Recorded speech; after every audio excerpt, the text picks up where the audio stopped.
Aí você falou sobre a ira, palavrões, gritaria, né? Cóleras, Violência amarguras. verbal e tal. Aí a gente vem com essa história a questão da comunicação no Evangelho. Você vê que é alterado o seu método de comunicação quando você tem essa compreensão. Quando você aprende a Cristo. Quando você aprende a Cristo, você altera isso e sai desse latido sapiens. Porque é um latido sábio, é um latido... Sapiens deveria ser vinculado ao saber, né? Ao conhecer, mas é um latido, é um rugido. Não é um uivo raivoso. E é apenas o mamífero grunhindo. É o lobo.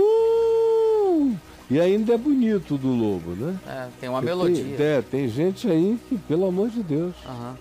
Aí, assim, essa questão da relação da comunicação com o Evangelho ele trata muito a questão da comunicação dos seres humanos. Porque o Evangelho tem sua ênfase extraordinária na palavra que se encarna.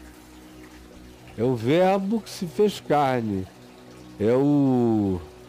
É igual a MC ao quadrado do Evangelho.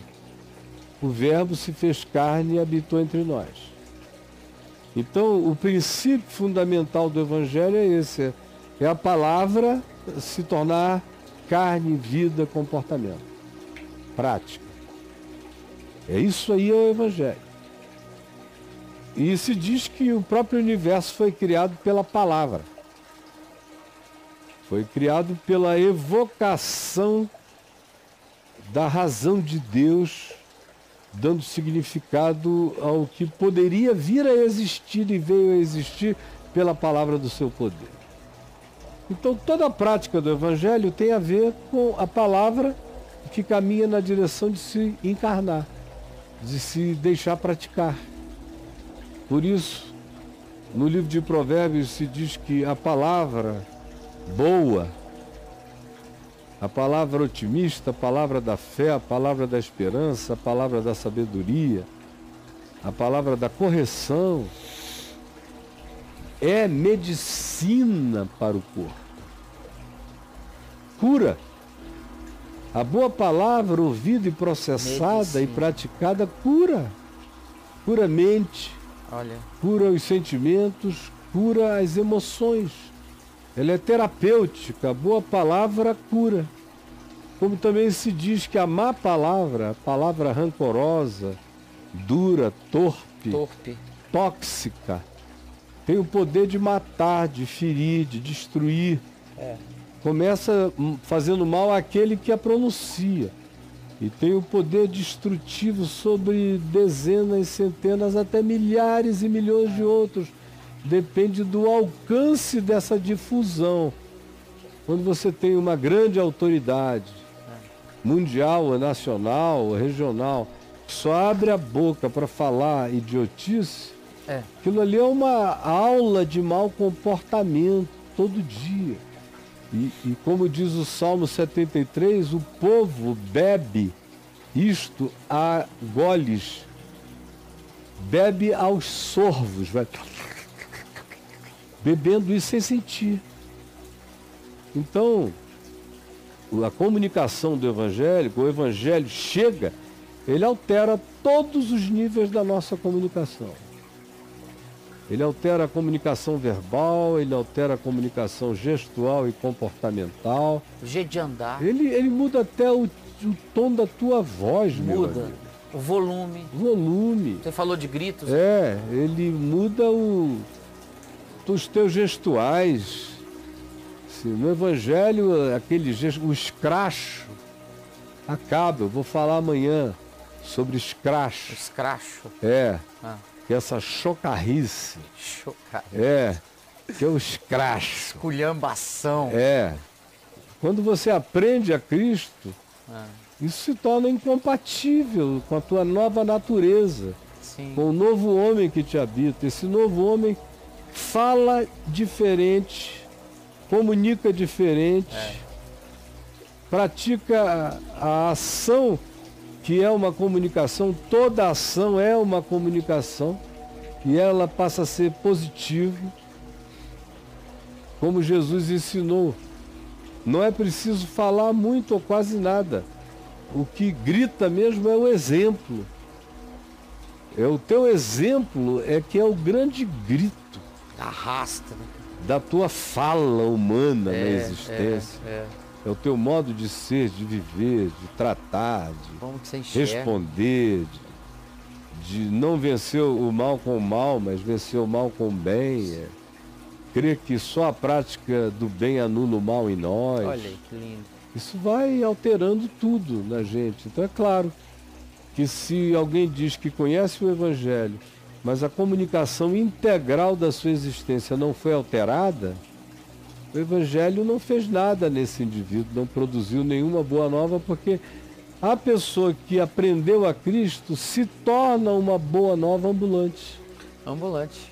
E aí não dá para ser uma boa nova nas gritarias, com comunicação chula, tosca, grossa, agressiva, maliciosa, perversa, maldosa, irada, amargurada, como a gente vê por aí. Tem um monte de gente fazendo a cabeça de um monte de gente em nome de Deus, mas você ouve, até o tom da voz dessas pessoas é um tom de sino que bate, de lata batendo.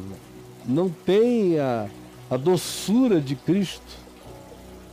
Eu não consigo imaginar que Jesus falasse como eu vejo alguns pregadores gritando por aí. Ao contrário, em Mateus, no capítulo 11, se diz: não se ouvirá o grito da sua voz nas praças.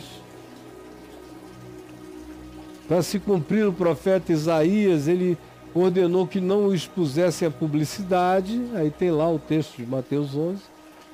E diz, para se cumprir a profecia que dizia: não se ouvirá o grito da sua voz nas praças.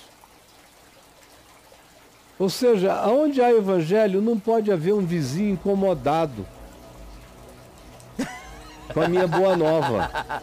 Não é verdade? Os vizinhos não reclamam. Não. Onde há evangelho, não pode ter uma igreja que entre noite adentro. Que incomode. Que incomode, que o cara fique com ódio, pedindo a Deus que o culto acabe. Sim, Caio.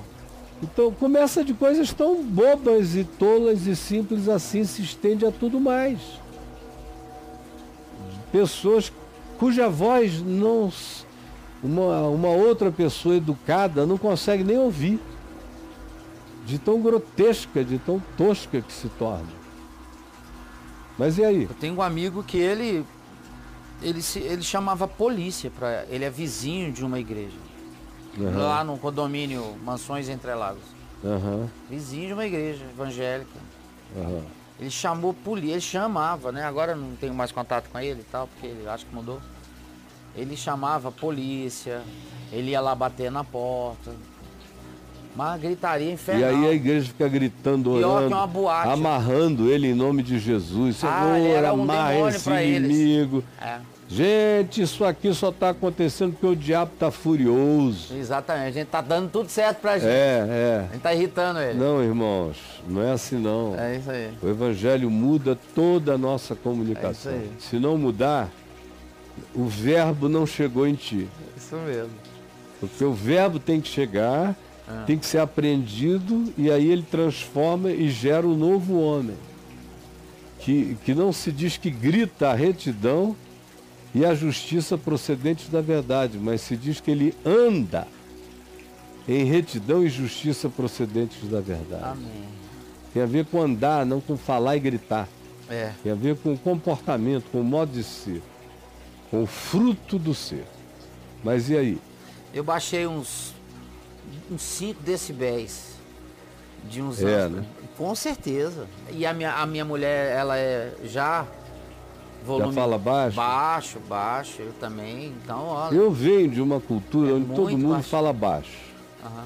Isso aí desde o tempo do meu avô, minha avó, paternos, minha mãe, minha avó materna.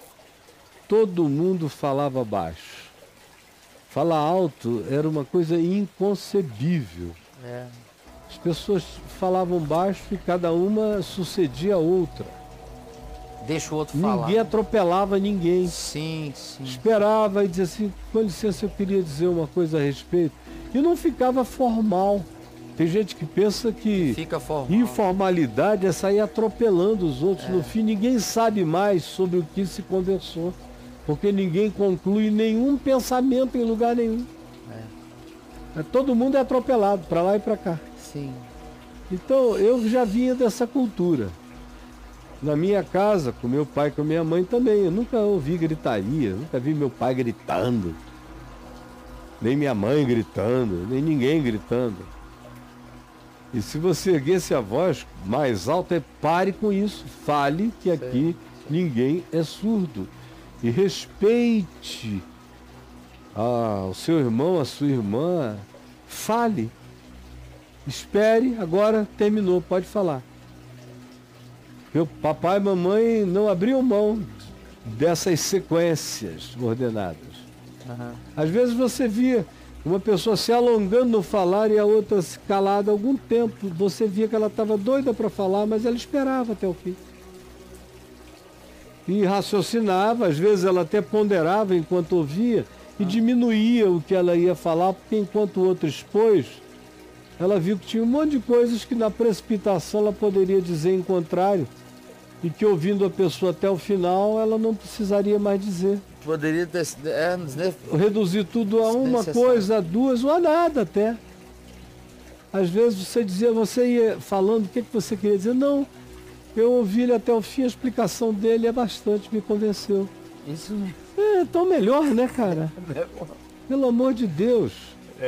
Mas essa coisa gritada, isso altera a mente, o espírito, e corrompe as emoções, altera o espírito de reverência para com o direito e o lugar do outro, para com o pensamento do outro. Desorganiza, né, cara? Sem falar que cria um espírito vocal de violência. Você se habitua à violência vocal. Quer dizer, você pratica violência vocal porque se você gritar, o ouvido do outro dói. Se não for nada, a vibração da voz derruba muralhas, né? Você vê um barítono como o meu filho, se ele cantar embaixo de um teto de gesso baixo, com luminárias de vidro postas em cima do buraco do gesso, aquilo treme todo. Tem um papo de quebrar taça? Tem. Então, a própria vibração já carrega uma agressão quando é intensa demais. Agora, quando ainda é torpe, cheia de ódio, de amargura e de provocação e de baixaria, aí é uma guerra. É por isso que não é à toa que a Bíblia diz que da nossa boca sai uma espada. Pode ser espada de vida ou pode ser espada de morte, pode ser espada da verdade ou pode ser uma espada envenenada para matar todos. Só a prática do bem anula o mal em nós. É a frase sua de hoje. Né? Só a prática do bem anula o mal em nós. Ninguém vence o mal com o mal, nem com dieta de maldade, nem com nada disso. É a prática do bem. Foi o que eu li aqui hoje. Foi. Né? Aquele que furta, não furte mais, antes trabalhe. O que minta, fale a verdade com o seu próximo. Cada uma dessas coisas só é vencida pela sua antítese positiva. Por isso, só a prática do bem anula o mal em nós. Parece uma tolice, óbvia, mas quase ninguém pratica, né? É verdade. Sem falar que tem gente que acha que a gente vence o mal com mal, violência com violência, o ódio com ódio, a grosseria com grosseria. O cara falou comigo, mas também eu coloquei no lugar dele. Os desaforados. Aí o mundo fica assim como o mundo está. E ele não está como está porque a gente crê que só a prática do bem anula o mal em nós. É porque a gente crê que é mal contra mal. É olho por olho, é dente por dente. A gente chama isso de justiça, mas de fato Jesus chama isso de vingança, de prática do mal. Ele diz, olha, você quer anular isso? Não dê a mesma moeda, nem pratique o mesmo troco, senão você não vai vencer o mal, você vai amplificá-lo, superlativizá-lo. A gente só vence o mal com o bem, só a prática do bem anula o mal em nós. Prática do